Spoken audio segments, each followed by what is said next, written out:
El alma cristiana, ante la grandeza de las manifestaciones de la gracia, vive extasiada. Y aunque vivimos en medio de distintos conflictos propios de la vida, nosotros vivimos extasiados porque al conocer la gracia de Dios se puede levantar en nosotros un canto de gratitud, un canto de seguridad, en la certeza de que si Dios ha hecho lo más grande, hará también lo más pequeño. Si Él tiene el poder y ha mostrado que tiene el poder para hacer lo más grande, también hará lo que para nosotros a veces es difícil, pero para Él no es nada difícil. Y es que si Él ha salvado, también Él protege. Si Él permite que caminemos aún un caminar con dificultades, es porque al final del camino Él abrirá la puerta de la gloria para nosotros. Además, si Dios ha amado hasta dar a su Hijo, Él amará permanentemente a aquellos por quienes lo ha dado. Nada, mis hermanos, nada impedirá que el amor de Dios envuelva en cualquier circunstancia la vida de aquellos que somos sus hijos. Y esto sin duda debe producir en nosotros confianza, seguridad, agradecimiento, alabanza a Dios. Es por eso de que es bien especial esta predicación y la de la semana próxima, porque vemos que Pablo, ya a partir del versículo 31 de Romanos, comienza la conclusión de este insuperable capítulo del libro de Romanos. Y lo hace con lo que nosotros podríamos llamar un himno de seguridad y un himno de alabanza a Dios. De hecho, el título de esta predicación, de este estudio bíblico, es un himno de seguridad y alabanza en su primera parte, porque continuaremos con este mismo tema la próxima semana. Por eso que Romanos 8:31 en su primera parte dice lo siguiente. ¿Qué pues diremos a estas cosas? ¿Qué pues diremos a estas cosas? ¿Qué pues diremos a estas cosas? Y comienza la conclusión de este capítulo 8 con una pregunta. ¿Qué pues diremos a estas cosas? Está conduciendo el apóstol Pablo al lector a que el lector alcance una conclusión de todo lo que se ha considerado antes. ¿Pero de qué cosas que se han considerado antes? ¿Acaso solo de lo que hemos aprendido en las últimas semanas, del versículo 28 al versículo 30? ¿Acaso solo que aquellos que aclamamos a Dios, todas las cosas obran para bien según el propósito al que hemos sido llamados? ¿Acaso está dando una conclusión nada más a estas doctrinas que estudiamos hace un par de semanas, como es la elección, la predestinación, el llamamiento, la justificación y la glorificación? ¿O estará hablando de todo el capítulo 8 que comienza de una manera increíble diciendo que no hay condenación para los que están en Cristo? ¿O será que está dando una conclusión o está haciendo un resumen a lo de lo que él viene hablando y que está relacionado con lo que vamos a ver desde el principio de la carta? Desde que nos dice que el evangelio es poder de Dios para todos aquellos que creemos, que nos dice que la justicia viene por medio únicamente de la fe, que nos dice de que aquel que ha sido justificado por la fe está en paz para con Dios, que aunque vivimos en un cuerpo de muerte, podemos dar gracias a Dios por Jesucristo, quien nos ha libertado de ese cuerpo. Y es que vemos de que el apóstol Pablo conduce al lector aquí a una conclusión, no solo del capítulo 8, sino de toda la epístola. Y esta pregunta le sirve también para hacer un resumen de temas muy importantes. Pero ¿cuál es ese resumen de lo que Pablo ha estado diciendo en esta carta? Y es que Pablo ha hablado en muchas ocasiones, en distintos capítulos de esta carta, que la bendición de la salvación ha sido obtenida para todos que por medio del poder y de la gracia de Dios pongan su confianza en el Salvador, en Cristo Jesús. Y vemos que claramente Pablo ha expuesto en la carta que fue Dios quien hizo esta obra de salvación, entregando a su Hijo por nosotros, para así ser salvados por la muerte expiatoria de Jesucristo. Pero también a esta pregunta, ¿qué pues diremos a estas cosas? La respuesta a esta pregunta, con la que inicia el versículo 31, será confianza, será de suma confianza a aquellos que han vivido su vida cristiana con algunas dudas acerca de su seguridad en Cristo Jesús, que han vivido a veces con temores acerca de su salvación. Por eso es que después de esta pregunta, el apóstol Pablo escribe en Romanos 8, 31 al 34 lo siguiente. ¿Qué pues diremos a estas cosas? Si Dios está a favor de nosotros, ¿quién contra nosotros? El que no escatimó ni a su propio Hijo, sino que lo entregó por todos nosotros, ¿cómo no nos dará gratuitamente también con Él todas las cosas? ¿Quién encausará a los escogidos de Dios? Dios, el que justifica. ¿Quién es el que condenará? El Mesías, el que murió. Más aún, Él es quien fue resucitado, el cual también está a la diestra de Dios, el cual también intercede por nosotros. Y aquí vemos que el versículo 31 dice, ¿qué pues diremos de estas cosas? Si Dios está a favor de nosotros, ¿quién contra nosotros? Y es que Pablo empieza su respuesta con una pregunta retórica. Si Dios está a favor de nosotros, ¿quién contra nosotros? Y es bien importante señalar, como en otras ocasiones, que la palabra con la que comienza este versículo, o con la que comienza esta respuesta, mejor dicho, que se traduce como sí, no está hablando ahí de una posibilidad, sino que da a entender una condición plenamente cumplida. Podemos, en vez de poner esa palabra así, podemos decir, puesto que, o ya que, Dios está a favor de nosotros, entonces, ¿quién contra nosotros? Ya que Dios está a favor de nosotros, ¿quién contra nosotros? Y es que, mi familia, Dios está a nuestro favor. Dios está por nosotros. Dios está de parte de cada uno de los creyentes. Yo no sé si a usted le pasó esto algún día. Tal vez a los hombres que están acá en algún momento, a ustedes lo utilizaron para eso, o ustedes utilizaron a alguien más para eso. De que de repente, todos en algún momento hemos tenido un amigo que habla más de lo que piensa muchas veces y que siempre se mete en problemas, pero que al mismo tiempo es astuto para salir de esos problemas. Es como, yo no sé si a ustedes les pasó, que de repente venía y se metía en un problema con alguien más grande y le decía, bueno, si querés tener problemas conmigo, primero tenés que enfrentarte a mi amiguito. No, te voy a echar a mi hermano. No, te la tenés que ver con mi hermano primero. O sea, si tú quieres tener problemas conmigo, primero enfrentate a él. O sea, y es como que si él está conmigo, ¿quién se me va a poner? No, vos siempre estate en los recreos conmigo, vos siempre estate aquí conmigo.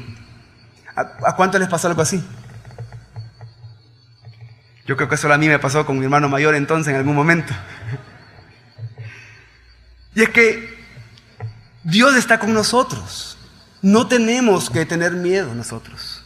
Nadie puede infundir temor porque ningún enemigo es más poderoso que Dios. Porque Dios está a favor del creyente. Nadie es lo suficientemente poderoso para derrotar a Dios. ¿O alguien puede derrotar a Dios, mi familia? Y es que el hecho que Dios está por nosotros se desprende del mismo hecho de que Él nos colocó en su familia como hijos de Él, adoptados por medio de Cristo Jesús, por medio de su mismo Hijo. El Padre Celestial está de parte de nosotros. El Todopoderoso, Creador del cielo y la tierra, está de parte de nosotros. Por esa razón, la pregunta retórica, ¿quién contra nosotros? ¿Cómo se podría responder? ¿Quién contra nosotros, mi familia? Nadie. Nadie. Si Dios es por nosotros, nadie en contra de nosotros. Y es que esto nos debe dar una seguridad diaria y una seguridad eterna a todos los que somos hijos de Dios. ¿Por qué digo una seguridad diaria? Porque, miren, en el día a día, en nuestro caminar cristiano nos podrán perseguir, nos podrán ofender, podrán someternos a vituperio, podrán ignorarnos, podrán tratar de infundir en nosotros temor. Y aún así, cada día, al comenzar cada día, en medio de cada día, al finalizar cada día, podemos decir con confianza, como hijos de Dios, si Dios está a favor de nosotros, ¿quién contra nosotros? Y por lo tanto también decir, como dijo el salmista, en el Salmo 118, 6 y 7. El Señor está conmigo, no temeré. ¿Qué puede hacerme el hombre? El Señor está conmigo entre los que me ayudan. Por tanto, yo miraré por encima de los que me aborrecen. Es que el Señor está con nosotros entre los que nos ayudan. Él es nuestro ayudador. Pero esto también nos debe dar una seguridad eterna de nuestra posición como hijos de Dios y por lo tanto de nuestra salvación. Porque si acaso existiera la más remota posibilidad que una persona estuviera en capacidad de robar nuestra salvación, entonces esa persona tendría que ser más grande y más poderosa que Dios mismo, puesto que Él es tanto el dador como el sustentador de nuestra salvación. ¿Pero acaso existe alguien más grande y más fuerte que Dios? Claro que no. Por eso es que el salmista también dijo en el Salmo 27:1 lo siguiente: El Señor es mi luz y mi salvación. ¿De quién temeré? El Señor es la fortaleza de mi vida. ¿De quién he de atemorizarme? Y es por eso que el apóstol Pablo comienza esta conclusión diciendo: ¿qué pues diremos de estas cosas? En Romanos 8:31. ¿Qué pues diremos de estas cosas? Si Dios está a favor de nosotros, ¿quién contra nosotros?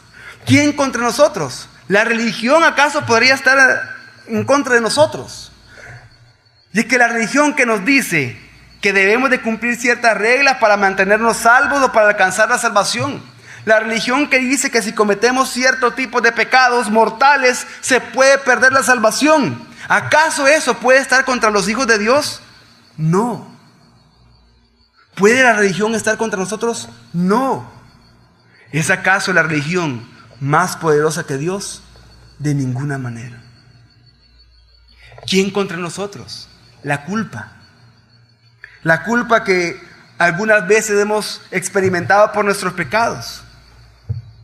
Pero ¿puede acaso algún pecado que cometamos llevarnos a perder la salvación? No. ¿Acaso hay pecado más grande que la gracia y poder de Dios para perdonar? No lo hay. No.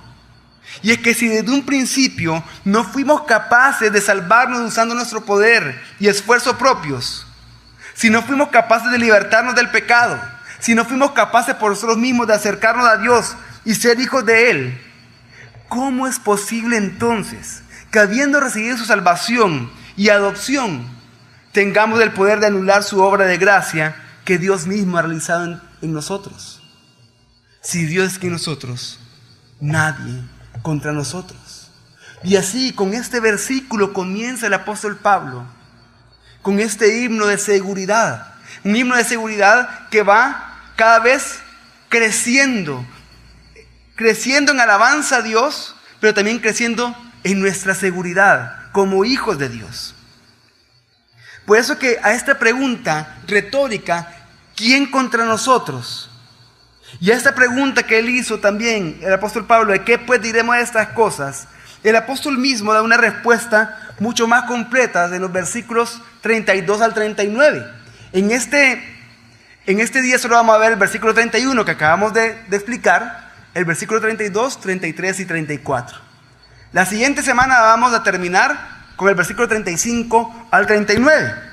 Y el comienzo de esta respuesta espectacular de Pablo, esa respuesta que cada vez va creciendo más, está en Romanos 8:32, que dice de la siguiente manera: El que no escatimó ni a su propio Hijo, sino que lo entregó por todos nosotros, ¿cómo no nos dará gratuitamente también con Él todas las cosas? Y es que miren, el que no escatimó ni a su propio Hijo, sino que lo entregó por todos nosotros.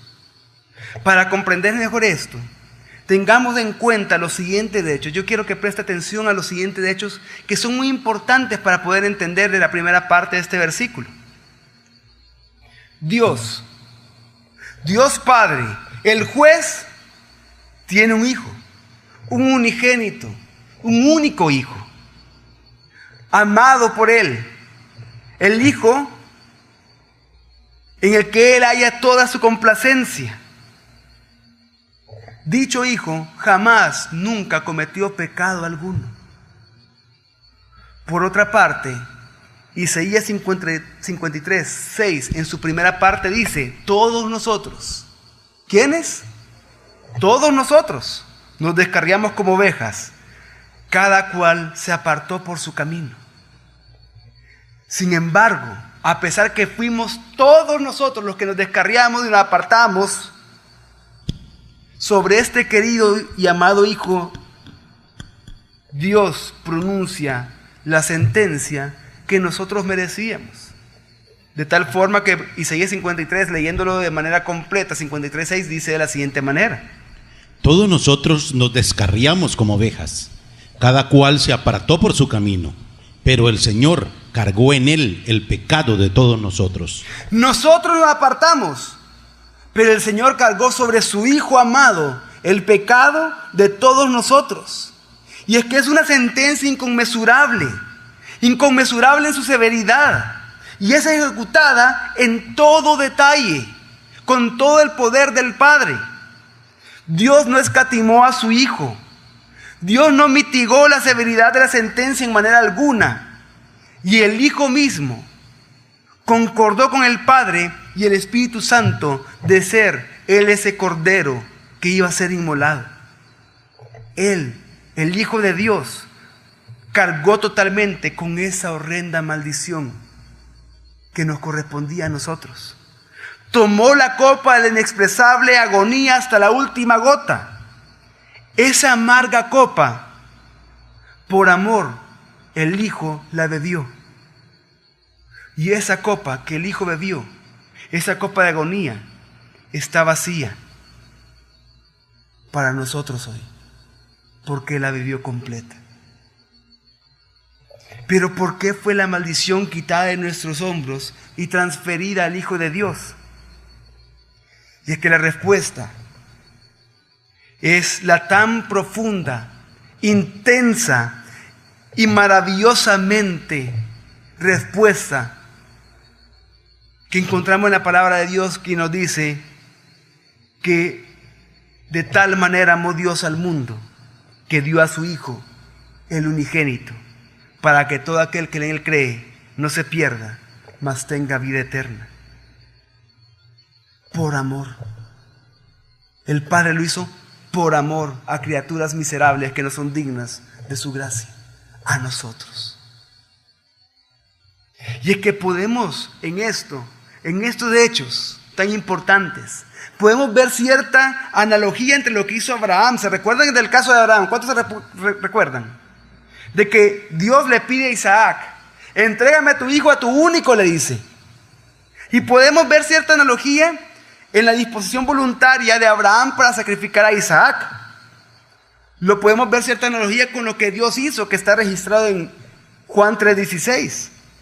Pero con una diferencia, que vemos que en el último momento, en el último instante, Dios intervino para salvar a Isaac.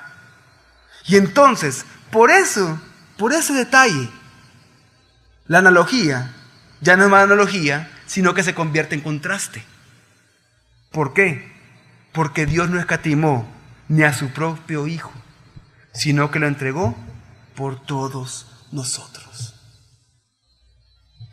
Y es que Isaías enaltece el amor admirable de Dios el Padre y de Dios Hijo cuando escribió Isaías 53, 4-6 y el versículo 10, que dice de la siguiente manera: Él mismo cargó con nuestras enfermedades y llevó nuestros dolores, y nosotros lo consideramos como herido, azotado y humillado por Elohim. Pero Él fue traspasado por nuestras transgresiones, molido por nuestros pecados. El precio de nuestra paz cayó sobre Él, y por su herida fuimos sanados.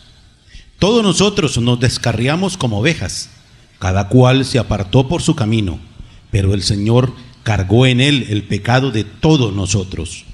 Plugo el Señor quebrantarlo y someterlo a padecimiento. Cuando se haya puesto su vida en sacrificio expiatorio, verá a su descendencia, vivirá por días sin fin, y la voluntad del Señor triunfará en su mano. Y es que todo estaba de acuerdo a la voluntad eterna y soberana de Dios.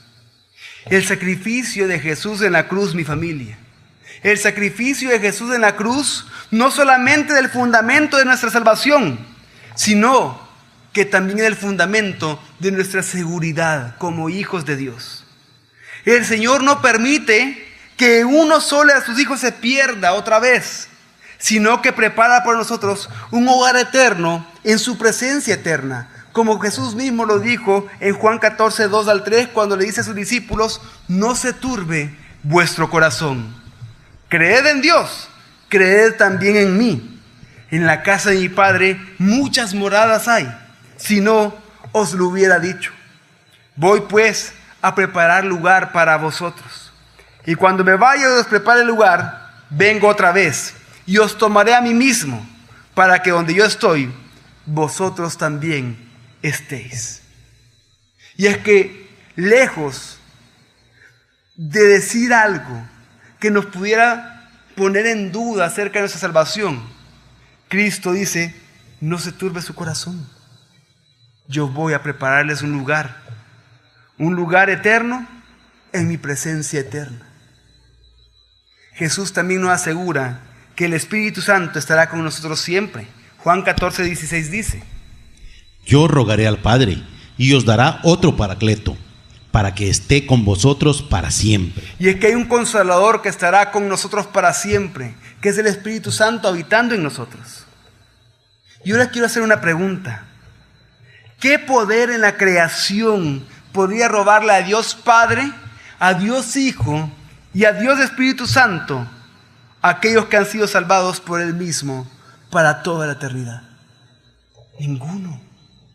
No hay poder, no hay persona que lo pueda hacer. Y es que Dios no escatimó a su Hijo, sino que lo entregó por todos nosotros. Esa palabra entregar es tan importante porque es enviarlo a la muerte. Y lo hizo por todos nosotros. Y es que esto está totalmente en consonancia con los versículos que estudiamos las semanas anteriores. Por todos nosotros, ¿quiénes? Los que hemos sido llamados según su propósito. Aquellos que fuimos elegidos y predestinados por Él, que fuimos llamados por Él, justificados, y que estamos con la seguridad de que seremos glorificados juntamente con Cristo.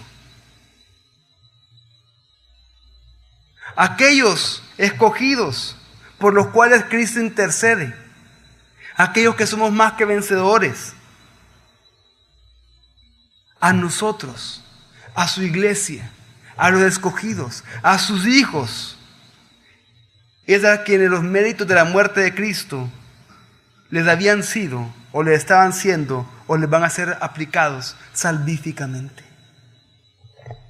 Y es que, mi familia, el amor insondable de Dios se manifiesta precisamente en que el Padre puso a su Hijo por nosotros. Romanos 8:32 dice: el que no escatimó ni a su propio Hijo, sino que lo entregó por todos nosotros, ¿cómo no nos dará gratuitamente también con Él todas las cosas? ¿Cómo no nos dará aquel, si no escatimó a su Hijo, sino que lo entregó por todos nosotros? ¿Cómo no nos va a dar juntamente con Él gratuitamente todas las cosas? Y es que vemos que el argumento va de mayor a menor. Jamás podría haber un don mayor que el don de Cristo a la iglesia, que el don de Cristo a una persona.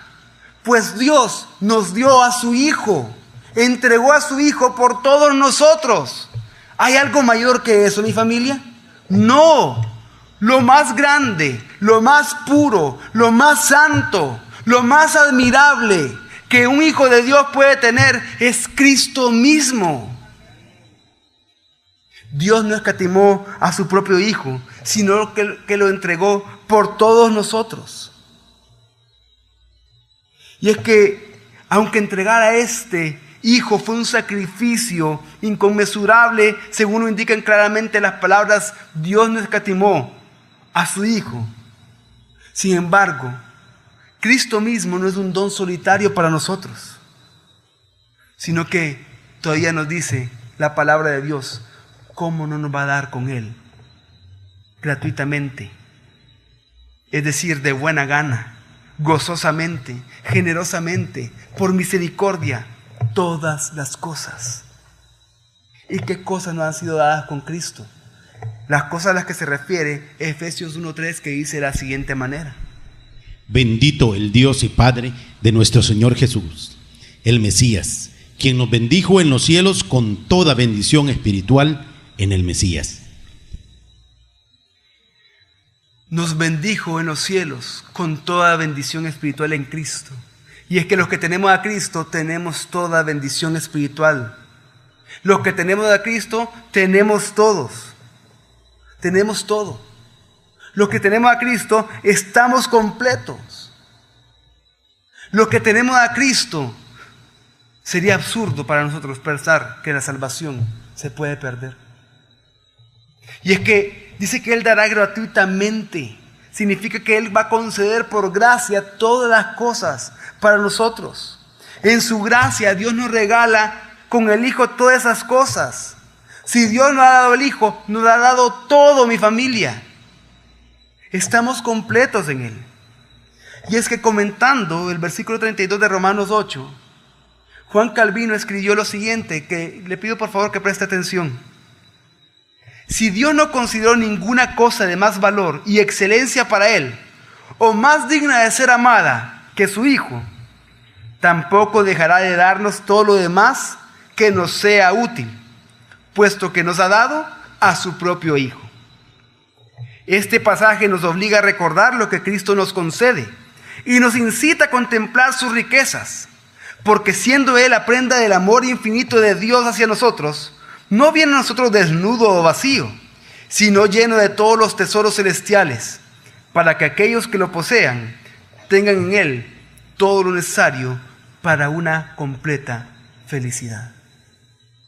Si usted tiene a Cristo, tiene todo. ¿Qué seguridad más grande para los hijos de Dios? Que podemos decir, Dios no escatimó a su propio Hijo, lo entregó por mí. Y no solo ha hecho eso, sino que con Cristo me ha dado todo. Con Cristo me ha dado todo. Y es que al saber que con Cristo tenemos todo, ¿dónde va a estar el temor? ¿Dónde va a estar la angustia? ¿Dónde va a estar la duda? ¿Dónde va a estar la inseguridad? Si eso es el don más grande, el regalo más grande que alguien pueda recibir. Y Dios nos lo ha entregado a nosotros, sus hijos. Y es que por eso, luego de esto, luego de estos dos versículos, viene el apóstol Pablo a asegurar aún más nuestra posición de salvación delante de Dios en Cristo Jesús. Con el versículo 33 que dice lo siguiente: ¿quién encauzará a los escogidos de Dios? Dios, el que justifica. Y es que vemos que tanto en el versículo 33 y en el versículo 34 hay otras dos preguntas retóricas. ¿Quién presentará algún cargo en contra de nosotros? ¿Quién es el que nos va a condenar? Y es que estas preguntas se tienen que responder con una vigorosa negación, diciendo nadie, nadie. Y es que a veces la salvación del cristiano se ve en primer lugar atacada por la acusación y después destruida por la condenación. Yo no sé cuántos de acá en algún momento se han sentido acusados por su conducta, se han sentido acusados por sus pecados. O peor aún, yo no sé cuántos de acá muchas veces han vivido vidas cristianas destruidas por algunos periodos de su vida cristiana, porque viven en condenación. Cuando la Biblia es clara, que nos dice que no hay condenación para los que estamos en Cristo Jesús. Y es que en algún momento, quizás al principio del caminar cristiano, o por algún paso en falso que ha dado en su caminar como hijo de Dios, quizás usted ha sido atacado por la acusación. Quizás usted ha estado a un punto de ser destruido por la propia condenación que le han hecho creer en la que está usted. Pero el apóstol Pablo descarta primeramente el peligro de la acusación al decir que no existe más que el tribunal de Dios ante el cual debemos comparecer, el cual no va a ser un tribunal de juicio, sino va a ser un tribunal en el que seremos recompensados. Ahora bien, como es Dios quien nos justifica, la acusación cae por tierra. Cuando Dios justifica a una persona, todas las acusaciones que están en contra de esa persona van a perder su validez. Y es que vemos que en este versículo el apóstol Pablo, para entenderlo mejor, debemos de ver que en este versículo el apóstol Pablo utiliza un término jurídico que se traduce como acusará o como una acusación, y que lo que nos hace es transportarnos a un fiscal acusador que está presentando cargos frente a un reo que ha sido llevado a un tribunal. Un fiscal que continuamente está acusando al que está sentado en el banquillo de los acusados, que está sacando una lista de distintos delitos, de distintas infracciones, transgresiones a la ley de Dios, y que está con el dedo acusador, señalando y señalando y señalando. Pero lo que también nos dice este versículo es que nadie puede poner un cargo legal contra un hijo de Dios y pensar que Dios va a condenar a ese hijo que se le acusa. ¿Por qué? ¿Por qué vemos de esto también en ese versículo? Porque todos los cargos penales por el pecado fueron cancelados por Cristo mediante su obra en la cruz. Y en virtud de la obra de Cristo en la cruz, Dios Padre declaró la sentencia definitiva, absolutoria, por la cual nosotros, por medio del sacrificio de Cristo, fuimos justificados por el Padre. Y es que el mundo y Satanás estarán presentando continuamente acusaciones contra los escogidos de Dios. Pero los que Él escogió, los ha salvado y los ha justificado conforme a su eterna y soberana voluntad. ¿Quién es el único que puede condenar a alguien, mi familia? Dios. Pero si Él nos justificó ya, ¿se va a contradecir acaso? ¿Acaso Dios puede mentir? ¿Acaso Dios no cumple lo que promete?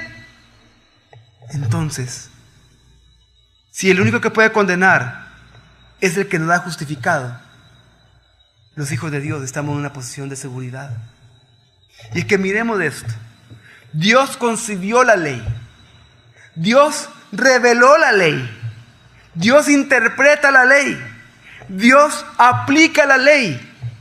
Y por medio del sacrificio de su Hijo Jesucristo, hizo que todas las demandas de la ley fueran cumplidas a favor de los que confiamos en Él. ¿Quién nos acusará? ¿Dios, el que ya nos justificó, nos podrá acusar? No. Por tanto, ante estas acusaciones, podemos decir confiadamente lo que escribió Isaías en Isaías 50, 8 y 9. Cercano está el que me justifica. ¿Quién contenderá conmigo? Comparezcamos juntos. ¿Quién es mi demandante? Que se acerque a mí. Si Adonai el Señor me ayudará, ¿quién me condenará?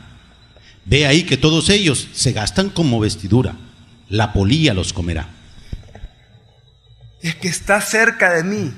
Conmigo está el que me justifica. Entonces, ¿quién se va a meter a juicio conmigo? ¿Quién se va a meter a un pleito legal conmigo? Comparezcamos juntos. Vamos delante del que me justificó. Vamos delante de ese juez. ¿Quién es mi demandante? Que venga mi demandante. Que se acerque a mí. Si Adonai, el Señor, me ayudará, ¿quién me condenará? Ve ahí que todos ellos se gastan, todos ellos que me acusan. Satanás y el mundo que están señalando con ese dedo acusador en contra de los hijos de Dios, se gastan como vestiduras. La polilla los comerá, pero mi posición de justo delante de Dios permanece para siempre. Y es que esa gran verdad que dice Pablo en el versículo 33 y que también vemos, acabamos de leer en Isaías, esta gran verdad inspiró al teólogo alemán del siglo XVI, Nicolás Zinzendorf, a escribir las siguientes líneas de un hermoso himno que después fue traducido por Juan Wesley, un himno llamado Jesús, tu sangre y justicia, que en uno de sus párrafos dice lo siguiente: animoso estaré en pie aquel día grandioso. ¿Acaso alguien se atreverá a acusarme? Plena absolución por ti he recibido, del pecado y del temor, de la culpa y la vergüenza. Mi familia, del pecado, del temor, de la culpa y la vergüenza, usted ha recibido plena absolución. Usted es un hijo justificado por Dios. Por lo tanto, ¿quién lo acusará? Dios el que lo justifica, de ninguna manera. Y luego la Biblia nos dice, ¿quién nos condenará? otra pregunta retórica. Romanos 8:34 dice lo siguiente: ¿quién es el que me condenará? El Mesías, el que murió. Más aún, Él es quien fue resucitado, el cual también está a la diestra de Dios, el cual también intercede por nosotros. Y en este versículo 34, el apóstol Pablo revela 4 realidades que protegen nuestra salvación en Jesucristo, que nos dan seguridad en Jesucristo de nuestra salvación. Primero, él dice que Cristo murió. ¿Qué hizo primero Cristo, mi familia? Murió. Jesucristo en su muerte tomó sobre sí la paga plena por nuestros pecados. En su muerte Él sufrió la condenación que nosotros merecíamos, pero de la cual hemos sido librados para siempre. Cristo murió. Pero en segundo lugar, Cristo también, ¿qué hizo? Resucitó. Resucitó de los muertos. Y esta es la prueba definitiva de su victoria sobre el pecado y sobre su castigo supremo, que es la muerte. Cristo resucitó de entre los muertos. La tumba no lo pudo contener, porque Él había conquistado a la muerte. Y su conquista sobre la muerte imparte vida eterna a todo aquel que confía en Él. Su muerte pagó el precio de nuestros pecados, y su resurrección vino a ser la prueba absoluta e irrefutable de que el precio fue pagado. También comentando específicamente esta parte, Juan Calvino escribió lo siguiente en su comentario de Romanos: Cristo es quien, habiendo llevado una sola vez nuestro castigo y habiéndolo satisfecho, ha manifestado que, poniéndose en nuestro lugar, nos ha librado de la condenación. Cualquiera, pues, que desee condenarnos de antemano, es preciso que recuerde que Cristo ha muerto. De hecho, Cristo no solamente ha muerto, sino que también ha resucitado y vencido la muerte, triunfando del poder de esta. Cristo murió y Él también resucitó. Pero no solo eso, sino que hay una tercera cosa también. Cristo está a la diestra de Dios. ¿Dónde está Cristo? A la diestra de Dios, en un lugar de exaltación y de honra divina. La exaltación del Hijo de Dios a la diestra de Dios simboliza el honor, el poder y la autoridad otorgados a Cristo como recompensa por su obra mediadora plenamente lograda. El hecho que Cristo esté a la diestra de Dios significa que Cristo está en la posición de autoridad junto con el Padre, porque Jesucristo es Dios. Entender eso fortalece aún más la conclusión que el apóstol Pablo está dando para que estemos seguros de nuestra salvación. Es que ya que Cristo se humilló a sí mismo, haciéndose obediente hasta la muerte y muerte de cruz, Dios lo exaltó hasta lo sumo. Dios lo exaltó hasta lo sumo, confiriéndole un nombre que es sobre todo nombre. Y es que el apóstol añade mucho más al afirmar que Cristo está a la diestra de Dios. Pone aún nuestra seguridad en una posición más fuerte. Porque por estas palabras lo que está diciendo el apóstol Pablo es que Cristo tiene soberanía en el cielo y en la tierra. Toda autoridad le fue dada en el cielo y en la tierra por cuanto Él fue el que murió y resucitó. Él tiene poder para gobernar y dirigir todas las cosas. Como se dice en Efesios 1:20, que todo ha sido puesto por debajo de sus pies. Finalmente, el hecho de que Cristo esté a la diestra de Dios nos dice que Él está sentado como si fuese abogado e intercesor perpetuo para defender nuestra salvación. De esto podemos deducir lo siguiente, mi familia: que si alguien quiere condenarnos, no solamente porque pretenda condenarnos, negará y hará inútil la muerte de Cristo. Si las religiones quieren condenar al hombre diciendo que Cristo no es suficiente, no por eso ellos están haciendo inútil la muerte de Cristo, porque la muerte de Cristo, su sacrificio, es suficiente para perdonar y para que con una sola ofrenda haya santificado para siempre a todos aquellos que somos hijos de Dios. Sino que aquel que se atreva a condenar y a acusar a un hijo de Dios le declara la guerra a la potencia infinita que el Padre le ha concedido al Hijo al darle imperio soberano con ese gran poder. Cristo, el que murió y resucitó, está a la diestra de Dios. Y esto es lo que seguramente llevó el escritor de Hebreos a resumir muy bien en Hebreos 10, 11 al 12 lo siguiente. Y todo sacerdote en verdad está de pie día tras día, ministrando y ofreciendo repetidamente los mismos sacrificios, que nunca pueden quitar los pecados. Pero este, habiendo ofrecido un solo sacrificio para siempre por los pecados, se sentó a la diestra de Dios. Y es que aquí el escritor de Hebreos nos pone una escena impresionante. Una escena en la que en el templo los sacerdotes no descansan. Están de pie todo el día, ministrando y ofreciendo repetidamente los mismos sacrificios. Ministran y ofrecen sacrificios. Ministran y ofrecen sacrificios. Sacrificios que nunca pueden quitar los pecados. Pero nosotros no tenemos esos sacerdotes. Nosotros tenemos un sumo sacerdote glorioso que traspasó los cielos. Un sumo sacerdote que, habiendo ofrecido un solo sacrificio para siempre por los pecados, un sacrificio suficiente, un sacrificio de agrado total del Padre, se sentó a la diestra de Dios, gobernando todo lo que fue creado para que se reuniera en Él. Cristo, el que murió, resucitó, está sentado a la diestra de Dios. Pero hay una cuarta cosa. Ese que murió y resucitó, al que se le dio todo poder y autoridad en los cielos y en la tierra, que está sentado a la diestra de Dios, también intercede por nosotros. Intercede por usted y por mí. Como dice Hebreos 7:25. Por lo cual puede también salvar perpetuamente a los que por medio de él se acercan a Dios, viviendo siempre para interceder por ellos. Viviendo siempre para interceder por nosotros. Y es que esto es el ver que Él salva para siempre, salva perpetuamente a aquellos que nos acercamos por medio de Él mismo, delante del Padre, delante de Dios. El ver que Él es nuestro intercesor. Vemos que con esto se cumple también lo que dijo Isaías acerca del siervo de Dios profetizado.